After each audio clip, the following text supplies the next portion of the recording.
भाई और बहनों, 27 साल कम्युनिस्टों का शासन रहा।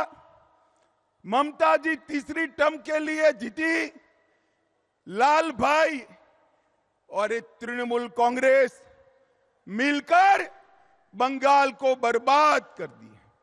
चुनावी हिंसा पूरे देश में, चुनावी हिंसा अगर सबसे ज्यादा होती है तो बंगाल में होती है। घुसपैठ बंगाल सरकार ममता बनर्जी रोक नहीं पाई। जो ममता बनर्जी कभी घुसपैठियों के लिए पार्लियामेंट चलने नहीं देती थी, वो ममता बनर्जी आज घुसपैठियों को खुलेआम वोटर कार्ड और आधार कार्ड बंट रहे हैं, वो चुप बैठी है। कट मनी से पूरी बंगाल की जनता परेशान। सिंडिकेट की उगाही से पूरी बंगाल की जनता परेशान।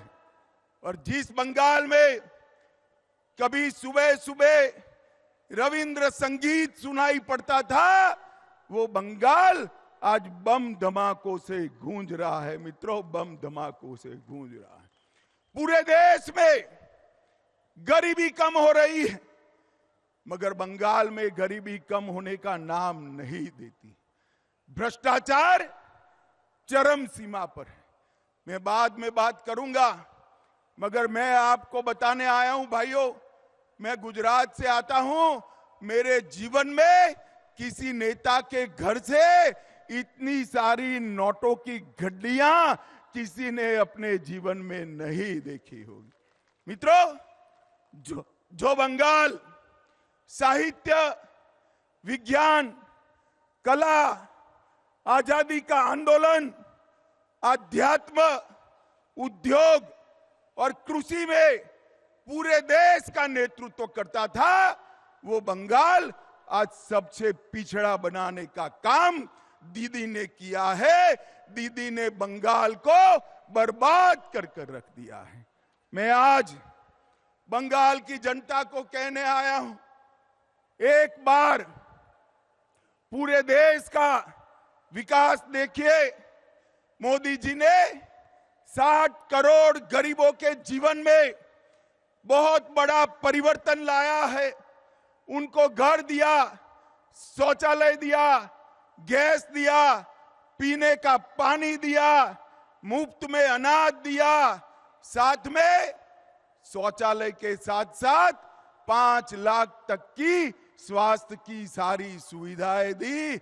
और पूरे देश को कोरोना का दोनों टीका लगाने का काम भी नरेंद्र मोदी जी ने किया। पूरे देश में आतंकवाद को मोदी जी ने समाप्त किया है। मुझे बताओ भाइयों बहनों, ये कश्मीर जो है हमारा है या नहीं है? जोर से बोलो, है या नहीं है? जिस कश्मीर के लिए, जिस धारा 370 को हटाने के लिए बंगाल के सपूत श्यामा प्रसाद जी ने बलिदान दिया था, वो धारा 370 को मोदी जी ने समाप्त कर दिया। वामपंथी उग्रवाद को नकेल कसकर समाप्त करने का काम मोदी जी ने किया। भारत के तिरंगे को चंद्रयान के माध्यम से चंद्र पर पहुंचाने का काम नरेंद्र मोदी जी ने किया। नई संसद बनाई और देश के अर्थतंत्र को 11 नंबर से 5वें नंबर पर लाने का काम नरेंद्र मोदी जी ने किया है। और मुझे बताओ बंगाल वालों, अयोध्या में राम मंदिर बनना चाहिए या नहीं बनना चाहिए? दूर तक जोर से बोलो, बनना चाहिए या नहीं बनना चाहिए? एक कांग्रेस पार्टी और ममता बनर्जी सभी लोग इकट्ठा होकर राम मंदिर को रोक कर रखे थे। मोदी जी ने 2019 में इसका भूमि पूजन किया और 22 जनवरी 2024 को मोदी जी इसका प्राण प्रतिष्ठा करने वाले हैं। मेरे साथ जोर से बोलिए, जय श्री राम, जय जय श्री राम। मित्रों, मोदी जी ने देश को हर क्षेत्र में आगे बढ़ाने का काम किया है। और यहां क्या हुआ? राजनीतिक हत्याएं, लगभग 212 भाजपा कार्यकर्ताओं की हत्या हुई। मैं दीदी को कहकर जाता हूं, हम भाजपा वाले हैं, हमारा कार्यकर्ता हमारा भाई से बढ़कर होता है, भाई से बढ़कर होता है। दीदी, भाजपा कार्यकर्ताओं की हत्या की है देश भर का, और पूरे बंगाल का एक एक कार्यकर्ता इसका बदला लेने के लिए तैयार है। आप मेरी बात याद रखना। 2026 में जब चुनाव होगा तब मालूम पड़ेगा कि किस प्रकार से राजनीतिक हत्या का वोट देकर बदला दिया जाता है। मित्रों, बंगाल को पूरे भारत के अंदर भ्रष्टाचार के कारण बदनाम करने का काम ममता बनर्जी की सरकार ने किया।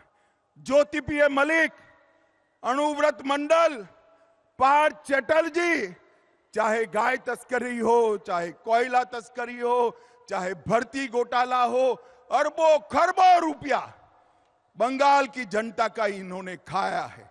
और मैं ममता बनर्जी को आज कहकर जाता हूं, अगर आप में हिम्मत है तो ज्योतिप्रिय मलिक, अनुव्रत मंडल और पार्थ चैटर्जी को तृणमूल कांग्रेस से सस्पेंड कर दिखाइए, तो बंगाल की जनता मानेगी। वो नहीं कर सकती।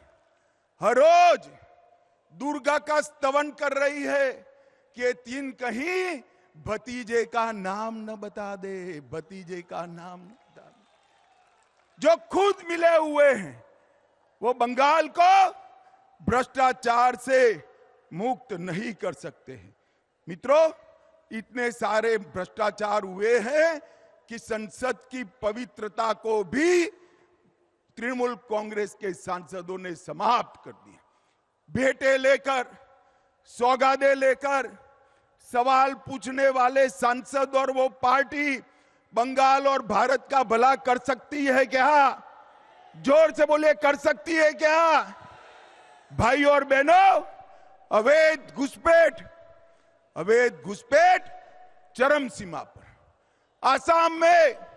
आसाम की जनता ने भाजपा सरकार बना दी। आसाम की सरहदों से परिंदा भी पैर नहीं मार सकता। और बंगाल में सोशल मीडिया पर कोई रख रहा है कि अगर घुसपैठ कर आए हो और आधार कार्ड चाहिए, वोटर कार्ड चाहिए, तो इस नंबर पर संपर्क करिए। बंगाल पुलिस चुप है। मुझे बताओ भाइयों बहनों, जिस राज्य में इतनी घुसपैठ होती हो वहां कभी विकास हो सकता है क्या? जोर से बोलो, हो सकता है? और इसीलिए ममता बनर्जी सीएए का विरोध कर रही है, सीएए कर नहीं दे। मगर मैं आज इस सभा में कहकर जाता हूं, ममता दीदी, सीएए देश का कानून है, इसको कोई रोक नहीं सकता और हम सीएए को लागू कर रहे हैं।